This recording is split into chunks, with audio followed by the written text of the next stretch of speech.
Assalamualaikum warahmatullahi wabarakatuh. Kami dari kelompok 16 akan mempresentasikan hasil laporan praktikum dari kelompok kami. Yaitu yang pertama saya Aril Bahtiar dengan NIM akhiran 3086, teman saya Fahri Rafi dengan NIM akhiran 3088, dan Muhammad Ali Mustafa dengan NIM akhiran 3094. Materi laporan praktikum kali ini adalah sorting dan searching. Yang pertama sorting. Sorting merupakan proses untuk menyusun ulang list objek dan meletakkannya dengan urutan logis tertentu.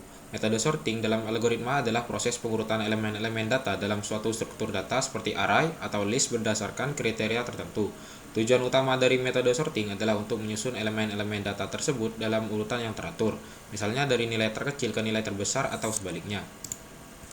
Karakteristik metode sorting adalah stable, artinya jika ada dua elemen dengan nilai yang sama, mereka akan tetap dalam urutan yang sama seperti sebelumnya setelah pengurutan. Yang kedua, in place, artinya pengurutan dilakukan di tempat tanpa perlu mengalokasikan memori tambahan sebesar data yang sedang diurutkan. Yang ketiga, internal eksternal. Metode pengurutan internal mengurutkan data yang seluruhnya dapat dimuat ke dalam memori komputer. Sementara metode pengurutan eksternal digunakan ketika data yang akan diurutkan terlalu besar untuk dimuat ke dalam memori dan perlu disimpan di media penyimpanan eksternal seperti disk. Yang keempat adalah comparison based. Artinya adalah urutan akhir dari elemen-elemen ditentukan oleh hasil perbandingan mereka satu sama lain. Sebagian besar algoritma pengurutan yang umum digunakan seperti bubble sort, merge sort, quick sort adalah metode pengurutan berbasis perbandingan. Tipe algoritma sorting diantaranya yang pertama bubble sort, selection sort, insertion sort. Ini adalah contoh penggunaan metode bubble sort. Ini adalah ilustrasi cara kerja algoritma bubble sort, yaitu dengan cara membandingkan pasangan-pasangan elemen secara berurutan dan menukar posisi elemen jika diperlukan. Proses ini diulang secara berulang hingga seluruh elemen telah diurutkan. Ini adalah contoh penggunaan metode selection sort.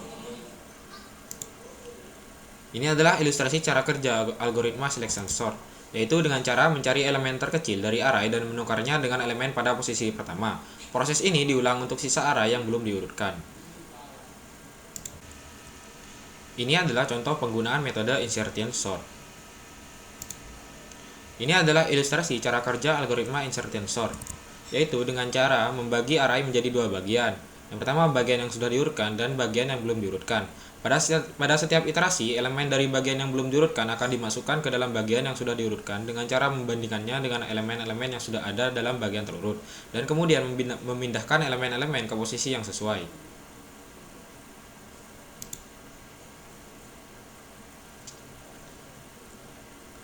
Yang selanjutnya adalah tugas percobaan, yaitu percobaan nomor 1, algoritma sorting bubble sort, selection sort, dan insertion sort.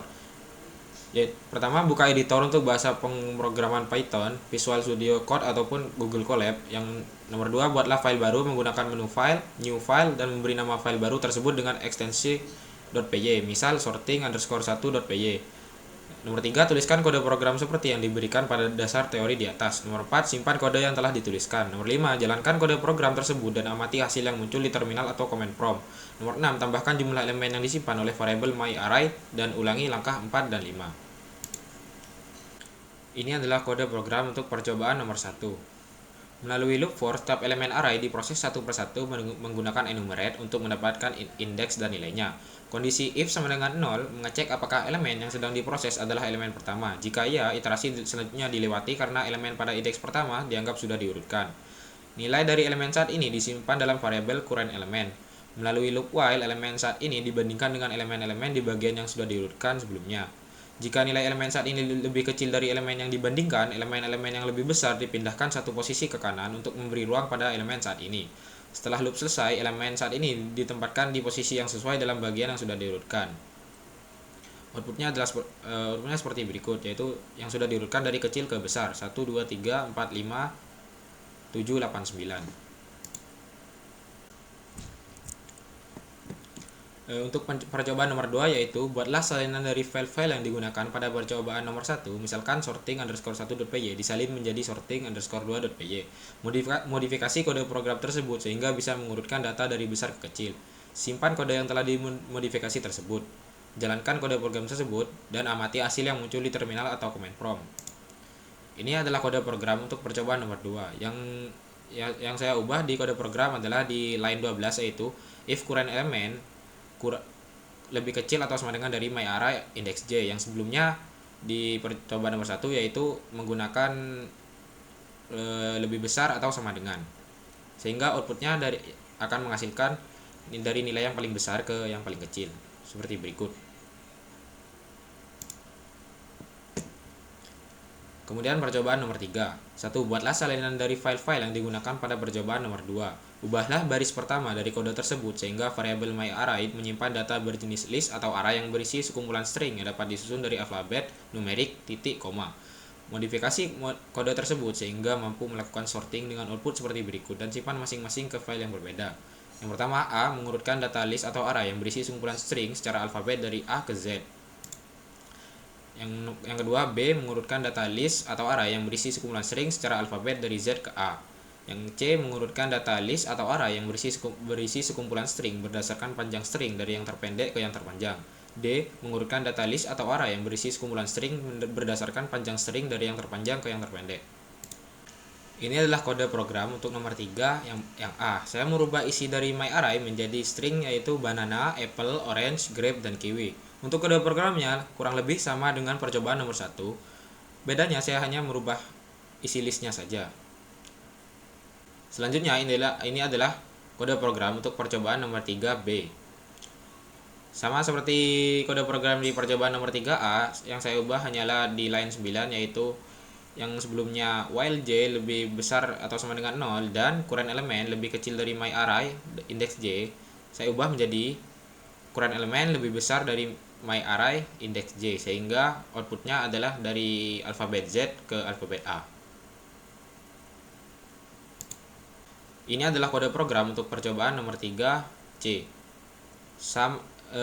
Kode programnya sama seperti sebelumnya, saya hanya menambahkan len current element kurang dari len myArray J. Ini akan membuat program mengurutkan string dari panjang karakternya. Ini adalah kode program untuk percobaan nomor 3D. Sama seperti kode program di percobaan nomor 3C, yang saya ubah hanyalah line 9, yaitu len current element yang sebelumnya lebih kecil, sekarang saya ubah menjadi lebih besar dari len myArray index J, sehingga akan mengurutkan dari string yang paling panjang menuju ke string yang paling pendek. Selanjutnya adalah percobaan nomor 4, mengurutkan tipe data lanjut. Buatlah salinan dari file-file yang digunakan pada percobaan nomor 2. Ubahlah baris pertama dari kode tersebut sehingga variabel myArray menyimpan data seperti berikut: array 2 dimensi. myArray sama dengan subarray pertama 1,2, subarray kedua 3,9, subarray ketiga 2,6, subarray ketiga 9,8, subarray ke 5 8,5. Modifikasi kode tersebut sehingga mampu melakukan sorting dengan ketentuan sebagai berikut dan simpan masing-masing modifikasi ke dalam file yang berbeda. A mengurutkan data list atau array berdasarkan list atau array level kedua indeks ke 0. B mengurutkan data list atau array berdasarkan list atau array level kedua indeks ke 1. C mengurutkan data list atau array berdasarkan hasil penjumlah elemen-elemen dari list atau array di level kedua. D mengurutkan data list atau array berdasarkan hasil perkalian elemen-elemen dari list atau array di level kedua. Ini adalah kode program untuk soal percobaan 4A. Sama seperti kode program di percobaan sebelumnya, di sini saya hanya menambahkan di line 15, yaitu di variabel current element saya menambahkan slicing index ke 0, sehingga akan membandingkan karakter dari subarray indeks ke 0 dengan subarray kedua indeks ke 0 juga, sehingga outputnya akan seperti yang diminta, yaitu mengurutkan list atau array dari indeks ke 0. Ini adalah kode program untuk soal percobaan nomor 4B. Sama seperti kode program di percobaan 4A, di sini saya hanya mengubah di line 15, yaitu yang sebelumnya variabel current element indeks ke 0 saya mengubah menjadi indeks ke 1, sehingga akan mengurutkan list atau array berdasarkan subarray di indeks ke 1-nya. Ini adalah kode program untuk percobaan nomor 4C. Kode programnya tetap sama seperti soal percobaan sebelumnya. Di sini saya hanya mengubah yang sebelumnya menggunakan indeks, saya mengubah menjadi menggunakan sum, myArray, index J. Sum ini digunakan untuk menjumlahkan nilai elemen-elemen dari satu subarray, sehingga akan mengurutkan list atau array dari penjumlahan subarraynya. Ini adalah kode program untuk soal percobaan nomor 4D. Kode programnya tetap sama, tetapi saya memodifikasi. Yang sebelumnya menggunakan sum, di sini saya membuat menjadi perkalian indeks ke-0 dengan indeks ke-1 di setiap subarraynya, sehingga akan mengurutkan list atau array berdasarkan hasil kali dari setiap subarraynya. Selanjutnya adalah tugas mandiri nomor 1. Terdapat sebuah kamus Inggris Indonesia berbentuk CSV. Setiap baris pada kamus berisi satu kata Inggris dan terjemahannya dalam bahasa Indonesia. Buat program untuk membaca isi kamus tersebut. Program tersebut bisa menampilkan isi kamus secara terurut. 1. Berdasarkan kata bahasa Inggris. 2. Atau kata terjemahannya. Program tersebut memberi pilihan user untuk melakukan sorting menggunakan beberapa algoritma. Beberapa alternatif algoritma sorting yang disediakan oleh kamus yaitu 1. Bubble sort, 2. Selection sort, 3. Insertion sort. Ini adalah kode program untuk tugas mandiri nomor 1. Yang pertama adalah def isi kamus. Def function ini berfungsi untuk membaca data dari file CSV dan mereturn ke dalam bentuk list 2 dimensi dengan nama kamus. Yang kedua adalah def bubble sort. Function ini berfungsi untuk mengurutkan list yang kamus menggunakan algoritma bubble sort berdasarkan nilai indeks yang diberikan. Yang seperti saya jelaskan sebelumnya, bubble sort itu dengan cara iterasi yang dilakukan secara berulang, menukar pasangan elemen jika urutannya tidak sesuai sehingga elemen terbesar bergerak ke akhir list. Yang ketiga adalah def selection sort. Function ini berfungsi untuk mengurutkan list kamus menggunakan algoritma selection sort berdasarkan nilai indeks yang diberikan. Pada setiap iterasi, mencari elemen terkecil dari bagian yang belum terurut dan menukarnya dengan elemen pertama dari bagian yang belum terurut. Yang kelima adalah def insertion sort. Function ini berfungsi untuk mengurutkan list kamus menggunakan algoritma insertion sort berdasarkan nilai indeks yang diberikan. Algoritma ini menggunakan dengan cara setiap elemen dipindahkan ke posisi yang tepat dalam subarray yang sudah terurut, sehingga subarray tersebut tetap terurut setelah operasi penambahan.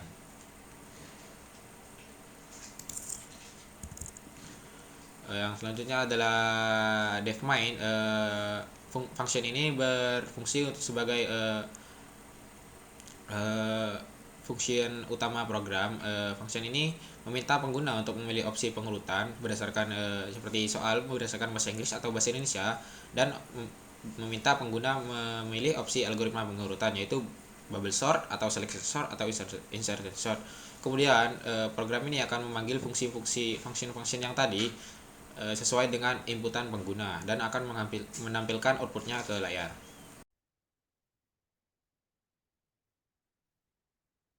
Jadi saya akan menjawab soal dari uh, tugas mandiri 2 dalam sorting, yaitu di mana soal tersebut berisikan soal yang mana terdapat sebuah daftar nama mahasiswa berbentuk CSV dengan kolom kelas, name, nama, dan nilai. Lalu kita disuruh membuat sebuah program untuk membaca dan menampilkan daftar-daftar tersebut berdasarkan nilai. Lalu sedangkan untuk mahasiswa yang memiliki nilai sama, maka akan disorting berdasarkan nama. Dan kita harus menggunakan selection sort untuk mensorting nilai dan insertion sort untuk mensorting nama bagi mahasiswa yang nilainya sama. Ini adalah garis kode dari jawaban yang sudah kita buat, yaitu di sini sampai 41 line.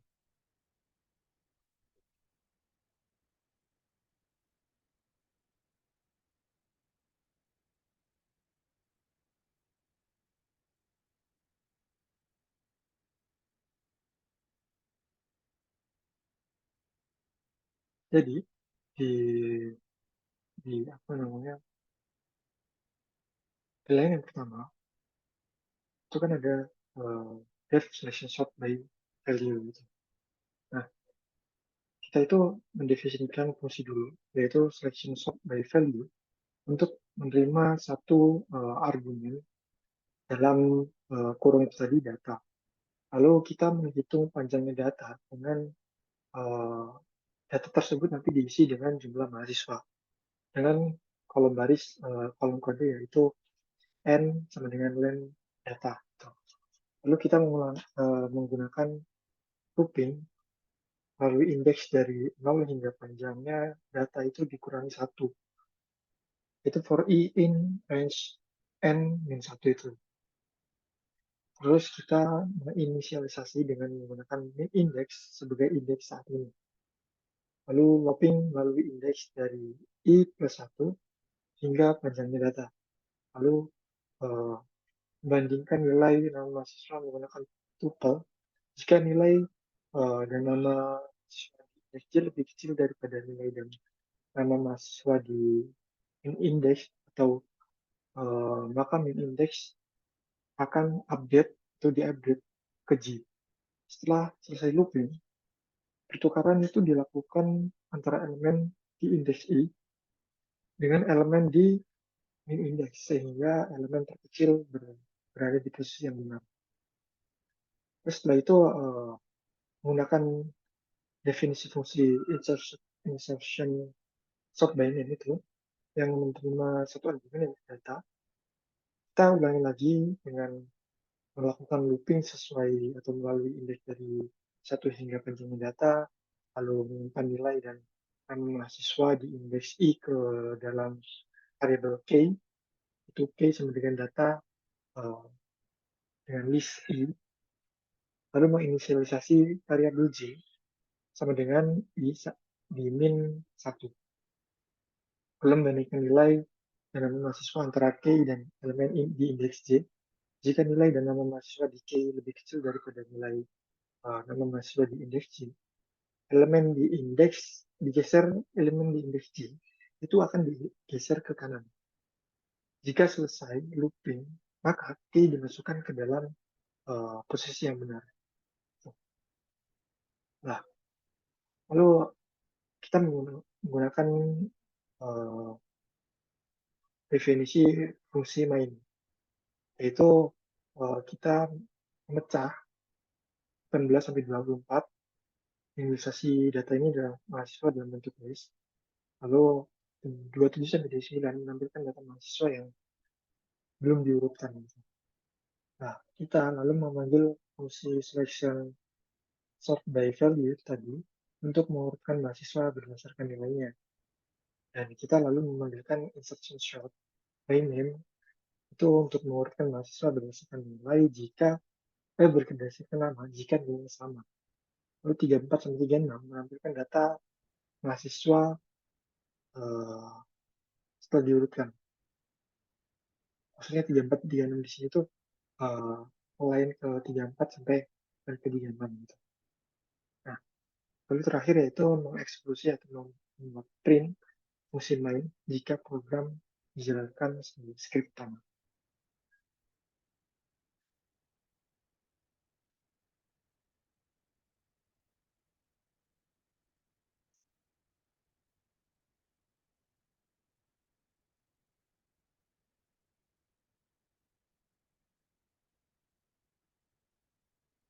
Lalu yang ini tugas menjadi 3 untuk terdapat sebuah algoritma yang terdapat sebuah algoritma sorting seperti di gambar 4. Cara kerja algoritma tersebut terdiri atas dua bagian, yang mana bagian pertama itu memecah, lalu array yang datanya akan dipecah menjadi dua bagian.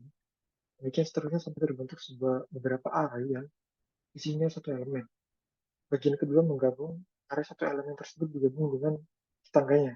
Pada proses penggabungan dilakukan proses sorting juga, lalu proses penggabungan dilakukan sampai nilai anggota array asli direkonstruksi kembali namun dalam kondisi terurut. Lalu gambar 5 itu menunjukkan proses penggabungan dan sorting dari setiap subarray. Nah, ini adalah kodenya ya.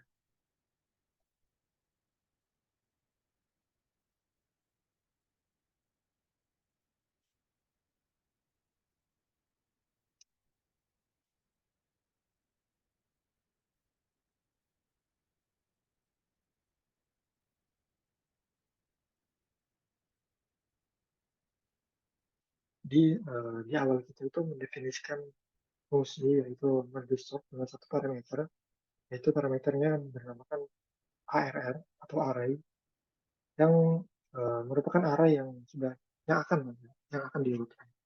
Lalu eh, kita menggunakan if dan are, yaitu fungsinya untuk memeriksa apakah panjang array ini lebih dari satu. Eh, Lalu yang ketiga yaitu menggunakan midlen are eh, slash dua kali dua.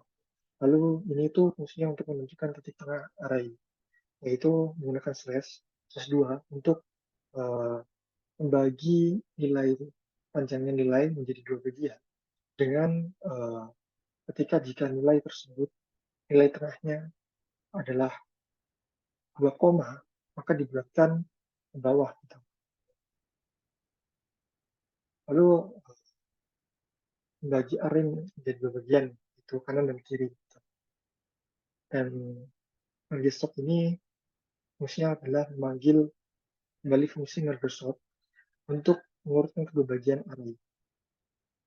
Lalu kita menginisialisasi indeks untuk menggabungkan kedua bagian array dan array hasil penggabungan. Menggunakan i sama dengan j sama dengan k sama dengan 0. Lalu yang ini, while i kurang dari len, itu fungsinya adalah menggabungkan dua bagian array secara berurutan dengan membandingkan elemen-elemen mereka. Lalu yang kedua, yang if left of ini, itu fungsinya membandingkan elemen dari kedua bagian array. Jika elemen dari bagian array kiri lebih kecil, maka disalin ke area hasil. Lalu yang while i kurang dari len left of ini adalah menyalin sisa elemen dari bagian kiri ke area hasil jika ada. Nah, yang while j ini itu menyalin sisa elemen dari bagian kanan ke area hasil jika ada. Lalu kita ada di bawah itu contoh kayak contoh ini ya, contoh programnya nanti kalau juga.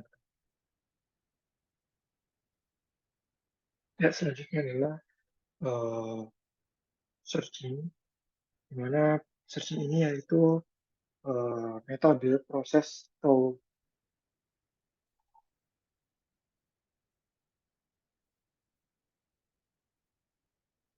searching ini adalah proses atau metode mencari nilai tertentu dalam kumpulan data atau struktur data dalam algoritma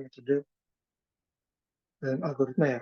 Lalu metode pencarian digunakan untuk menemukan posisi di mana elemen tertentu berada dalam kumpulan suatu data.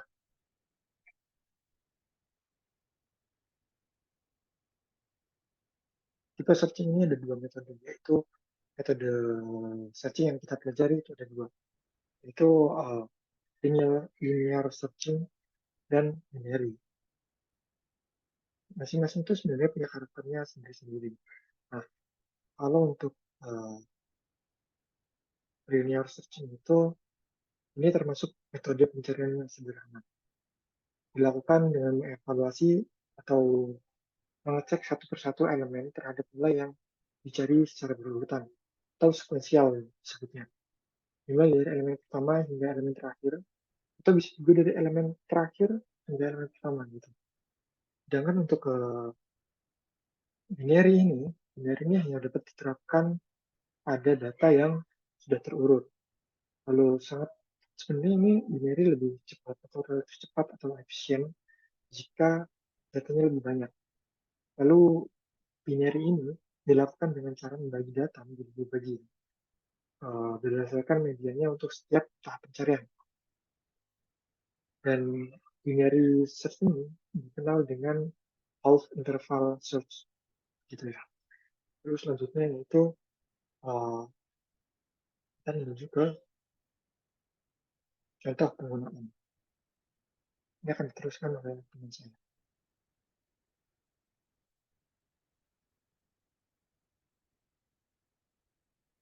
Untuk yang selanjutnya ada contoh penggunaan metode linear search.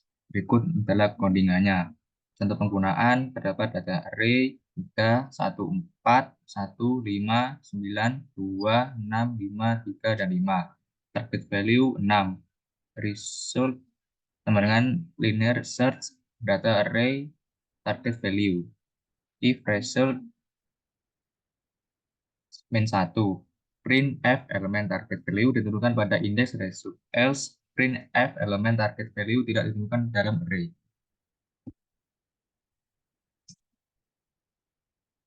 Untuk yang selanjutnya adalah ilustrasi cara kerja algoritma linear search. Ini adalah ilustrasinya.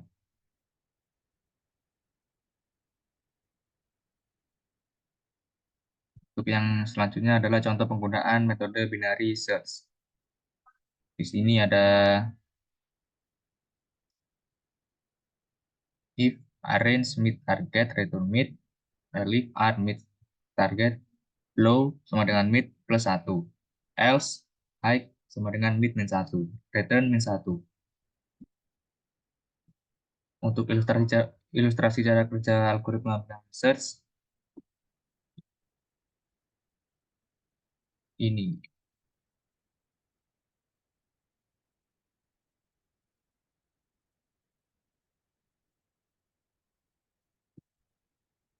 Untuk yang pertama, tentukan elemen tengah dari kumpulan data yang ingin dicari. Untuk melakukan ini, jika kita memiliki array atau daftar terurut, kita ambil elemen di tengah kumpulan data. Misalnya, jika kita memiliki array 1, 3, 5, 7, 9, 11, elemen tengahnya adalah 7. Bandingkan dengan nilai yang dicari. Bandingkan nilai elemen tengah dengan nilai yang dicari. Jika nilai elemen tengah sama dengan nilai yang dicari, pencarian selesai. Dan kita mengembalikan indeks atau posisi elemen tersebut. Yang selanjutnya, jika nilai elemen tengah lebih kecil dari nilai yang dicari, kita tahu bahwa nilai yang dicari jika ada berada di setengah kanan dari elemen tengah. Sebaliknya, jika nilai elemen tengah lebih besar dari nilai yang dicari, nilai tersebut jika ada berada di setengah kiri dari elemen tengah. Selanjutnya, terus lakukan langkah-langkah di atas di setengah kumpulan data yang relevan. Selanjutnya, proses ini berlanjut sampai nilai yang dicari ditemukan atau sampai kita memastikan bahwa nilai tersebut tidak ada dalam kumpulan data. Selanjutnya, jika nilai yang dicari ditemukan dalam kumpulan data, kita mengembalikan posisi atau indeks elemen tersebut. Jika tidak, kita mengembalikan nilai yang menandakan bahwa nilai tersebut tidak ada dalam kumpulan data. Untuk yang selanjutnya ada percobaan 1. Untuk soal 1, tunjukkan nilai variabel yang digunakan di step iterasi. 2. Bandingkan jumlah iterasi yang digunakan oleh linear search. Dengan binary search, gunakan kasus worst case dengan array yang sama dengan target yang sama. Berikut adalah jawabannya. Di sini mid sama dengan low plus high slash 2 ditemukan indeks tengah. Dengan yang selanjutnya return mid mengembalikan indeks jika elemen ditemukan. Low sama dengan mid per 1 cari di setengah kanan array. Untuk else, high sama dengan mid min 1 cari di setengah kiri array. Return min 1 mengembalikan min 1 jika elemen tidak ditemukan. Print f elemen target ada pada indeks ke binary underscore search arrange target. Untuk outputnya adalah elemen 6 ada pada indeks ke-5. Untuk tugas mandiri, modifikasilah pencarian biner sehingga mempertimbangkan faktor kedekatan nilai yang dicari dengan batas kiri dan kanan pencarian. Misalnya pada array terurut yang berukuran 1000 dengan nilai terkecil 100, nilai terbesar 10.000. Kita mencari nilai 9.000. Pada pencarian biner, standar pencarian dimulai dari pertengahan array yaitu dari indeks ke 500. Namun pertimbangkan bahwa nilai yang dicari yaitu 9.000, tidak berada di tengah 100 dan 10.000. Dia jauh lebih dekat ke 10.000 ketimbang ke nilai 100, sehingga lebih masuk akal pencarian dilakukan terhadap indeks yang mendekati 1000. Misalnya indeks ke 900. Gunakan interpolasi linier. Berikut adalah jawabannya. Interpolasi linear untuk memperkirakan posisi target. Untuk contoh penggunaan, range I for I in range 100, 1001. Array terurut dari 100 hingga 10.000. Target 9.000. Untuk outputnya, nilai 9.000 ditemukan pada indeks ke 8.900. Untuk tugas mandiri 2, modifikasi linear search untuk mencari banyaknya pasangan bilangan yang memiliki selisih K. Jadi bukan mencari K. Misalnya dari bilangan 1, 2, 2, 5, 9, 13, 14, dan 17, nilai K adalah 3. Maka akan menghasilkan output 3, yaitu 2 buah pasang, 2 dan 5. Kemudian pasangan 14 dan 17, 3 pasangan bilangan tersebut adalah bilangan yang memiliki selisih 3. Berikut adalah jawabannya. Untuk contoh penggunaannya yaitu range 1, 2, 2, 5, 9, 13, 14, dan 17. K sama dengan 3. Result linear search range K. Print F jumlah pasangan bilangan dengan selisih K adalah result. Untuk outputnya yaitu jumlah pasangan bilangan dengan selisih 3 adalah 3. Sekian dari kelompok kami. Jika ada salah kata, kami mohon maaf. Wassalamualaikum warahmatullahi wabarakatuh.